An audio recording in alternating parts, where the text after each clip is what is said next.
The mid-game is where dreams are lost. What once looked like promise of a clean game quickly goes down the drain, and it's probably Riot Freak's fault. We've all done too much trolling in the mid-game, so if you want to step it up and make it a strong part of your play, this is the video for you. Part of why the mid-game is hard is because League of Legends has changed a lot over the years, the main change being the bounty system. Back in the good old days, you could have a big lead out of lane, and it was often worth the risk to play recklessly, as you'd usually win by stat checking. Even if you didn't, you'd just go from 5 kills ahead to 4. Dying now gives a lot of bonus gold and experience, and the game can become extremely difficult from dying even a single time. This is how it works now, and despite this reality, a lot of us are still running under that conditioning of, I'm fed, so let's fight all the time. I'm going over this first because staying alive is the most important foundation of the mid-game, and all the concepts in the world will not matter if you have a bad death.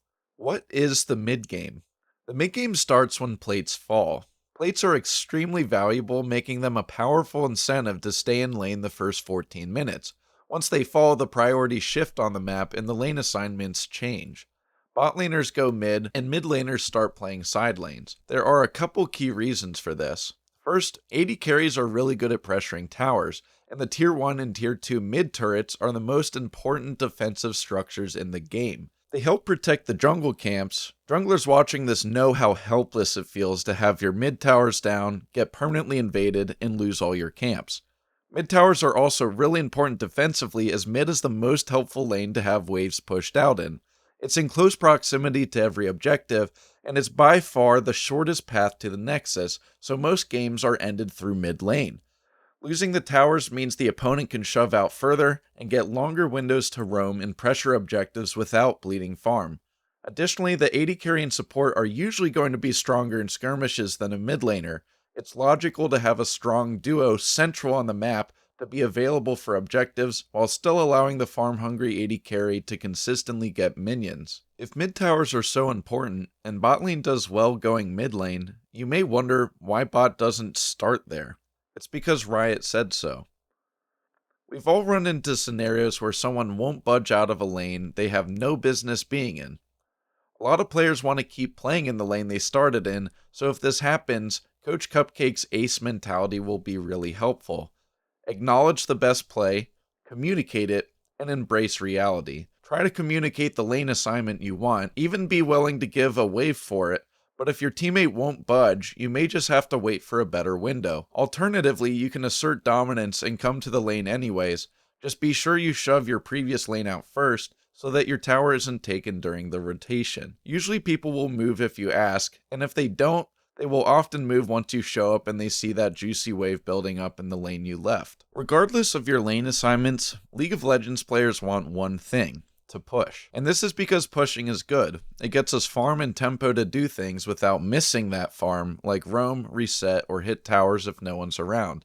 And don't get me wrong, you should push. A lot of people run around like headless chickens in the mid-game, not getting any kind of farm or tempo before running to plays. In an ideal world, everyone on your team could push waves out all the time and just permanently have the first move around the map. Unfortunately, the game is not this simple. Because pushing is the good default thing to do in a vacuum, this leads to every player, no matter what rank, overextending and getting caught. And then that thing I talked about earlier happens, where you throw the game, disaster strikes, you crash out, and start thinking about other things you should be doing with your life. How do you push without trolling the game? What you need to do is follow the TAPE framework. Threats accounted for, pressure elsewhere. Map awareness for both teams is really crucial for playing the mid-game out correctly. Murphy's Law, stating that anything that can go wrong will go wrong, is true as for real on God in League of Legends, especially in the mid-game. When you push out a lane, you're putting a target on your head. Players are hungry for some dopamine, so if they are nearby, they will come and kill you. This is why map awareness is so important. If you have every threat to you accounted for on the map, then you're of course safe to push. This is simple in concept, but it is actually hard to always mentally keep track of the enemy team. so executing on this takes a lot of intentionality and practice. The issue with pushing only with threats being accounted for is as soon as those enemies disappear on the map, you know they're coming for you and have to back off. This is why having pressure elsewhere goes hand in hand with tracking threats. It serves as a security blanket. The opponents have multiple people to deal with, so they can't afford to allocate too many players to one lane, as they will be trading off other things on the map. For instance, I play a lot of Dr. Mundo, who really likes pushing. If I split while everyone else on my team is on the map pressuring, then even if I get 3-manned and they spend a lot of time chasing me, my team is in the position to capitalize elsewhere. But remember, dying is still really bad unless your team is getting a Baron, Atacon, or 3rd or 4th Dragon for it. If you are leveraging your life for one of these key objectives, you need to communicate that clearly with your team and be damn sure that they are both in position and have the time to do it. Even then, still try to bait, waste time, and survive if you can, as it will accomplish the same thing and you don't die. Trading your life for anything less than a highly impactful objective is never worth it. For instance, a lot of top laners will die for a tier 2 side tower and think it's worth as they still get 700 gold for their efforts. It's not that simple. That's a tower you can eventually get without dying, and you're dead for a long time. You give a bunch of gold and experience, lose time you could be farming up and getting resources, but most importantly, your team now has to play the map 4v5 for 30 seconds or so. In this time, they may compensate and lose a fight 4v5, lose an objective, or often both. When this happens, the whole game can be thrown within the span of a minute. That's on you. Getting caught before an important objective is trolling the game, and you deserve to lose if you do this. Something to keep in mind is that League of Legends is an information-based game. It is extremely important to play for vision, as everything is easier to do with more information. You have better chances of baiting opponents, surviving, and stalling. Additionally, it allows your team to capitalize much faster as they can see the opponents going for you ahead of time, giving more time to start taking the objective with a lower risk of getting contested. If you die really quickly, then the enemy team will be able to contest afterwards, making the game a coin flip and a shit show. If you find yourself wanting to push but you don't know where anyone is, this is the perfect time to dip out of vision and poke your head in the jungle to try and get some wards down. This makes it so the enemy doesn't know where you are and gives you more information to play with so that you can push safely. Now that you are safely shoving your waves out, how do you use that tempo? It's going to largely depend on both your champion's identity and your win conditions. Champion identity in the mid game is all about how does your character want to destroy the enemy nexus. They typically will either prefer to hit towers or teamfight, and a lot of characters can do both. If you're not sure what your champion wants to do, look into it. Now, before I even attempt to explain win conditions, here's an important disclaimer. The majority of the time people lose the mid game, it has nothing to do with the assessment of win conditions and everything to do with forcing fights that make no sense. The amount of times people are fed, feeling good, and decide to just send it even though they're hard outnumbered is crazy. I am by no means above this myself. There's just something about being fed that makes resisting bad engagements really hard. If you take anything from this video, it should be to follow the tape framework so you never get picked for free, and to avoid brainlessly fighting under bad circumstances. There should always be an obvious reason to fight, like numbers advantage, enemies wasting important cooldowns, being mispositioned, etc. Along that note, it's also best to avoid coin flipping 5v5s when there is no objective to get off them. There's always a chance someone misplays it, so it's more reliable to farm up during downtime and play to capitalize on mistakes rather than engaging and hoping it works out. Now that we have that out of the way, win conditions are still really good to play for. To figure out what they are, you need to assess the game in its current state and see both what objectives are important and what fed team members you should be playing around. It's hard to clearly define how to know your win conditions every game, but I'll try to give you some questions to be asking yourself to better assess a game's state. Is your team stronger 5v5? If the answer is yes, that is a huge indicator to play for Dragon, Atacon, or Baron. You still want to shove waves out before the objective, and then use that tempo to set up the area with vision, get your team in position, and set up a kill bush. Pink wards can be really helpful for forcing enemies to face check objectives and bushes. Always play for the fight first. This is extremely important for quite a few reasons. First, hitting the objective and getting it low allows the possibility of it being stolen. If you win the fight anyways, it's entirely pointless to provide them an opportunity to coin flip stealing. Second, starting the objective makes it harder for your team to be coordinated. Some members will keep hitting the objective, and others will play for the fight, which often throws both. Third, some objectives like Baron and Atacon shred resistances and all deal damage, hurting your chances for no reason. Fourth, hitting objectives entices everyone to use all their cooldowns to damage it, meaning when the fight actually breaks out, there's a high chance the enemy team will have more abilities available, which makes a massive difference.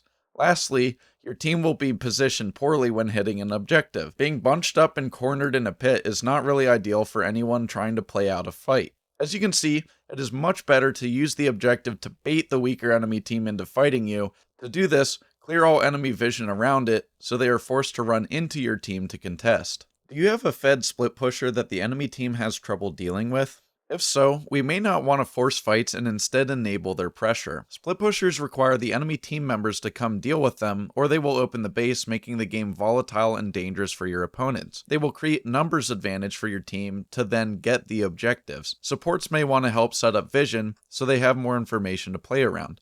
The general way to play around split pushers is to match your pressure with how extended they are on the map. For instance, if they are way pushed out to hit a tier 2 tower, we should also be pushed and ready to hit a tower or an objective. We have to be ready for the enemy team to either go for the team fight or go for the split pusher. If they go for the split pusher, great. It's time to secure the objective and play with your numbers advantage.